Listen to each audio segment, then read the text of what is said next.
I am Bonny Ibhawoh, and I'm the Senator William McMaster Chair in Global Human Rights at McMaster University. I teach international human rights history in the Department of History and in the Center for Peace Studies here at McMaster University.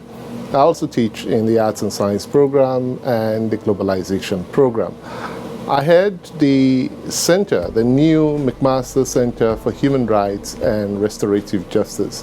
This is a center dedicated to the global study of human rights and restorative justice processes around the world. The center aims to bring together scholars working in the field of transitional justice and scholars working in the field of memory studies to study restorative justice processes around the world. We're also interested in the other dimensions of restorative justice beyond just truth and reconciliation commissions. We're interested in restorative justice processes in criminal justice and in the educational system. We hope to bring together not just policymakers, but also expert scholars, community leaders, NGO workers, peace-building practitioners, and various groups of scholars and activists and practitioners who are working at the intersection of international human rights and restorative justice processes around the world. So restorative justice is essentially justice aimed at restoring communities that have been afflicted either by crime or human rights violations. The goal of restorative justice processes is not essentially to punish, as it will be in the retributive justice model, but to restore society, to heal both the victims and in some cases the perpetrators.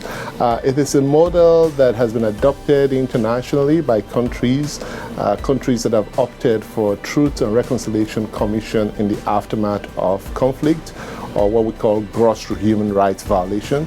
But it's also a model that's been adopted by criminal justice attorneys in the criminal justice system and even in the school system. So increasingly we see educators and school teachers who opt for restorative justice in dealing with conflicts within the classroom. So restorative justice spans a broad spectrum of justice systems aimed at restoring individuals and restoring communities.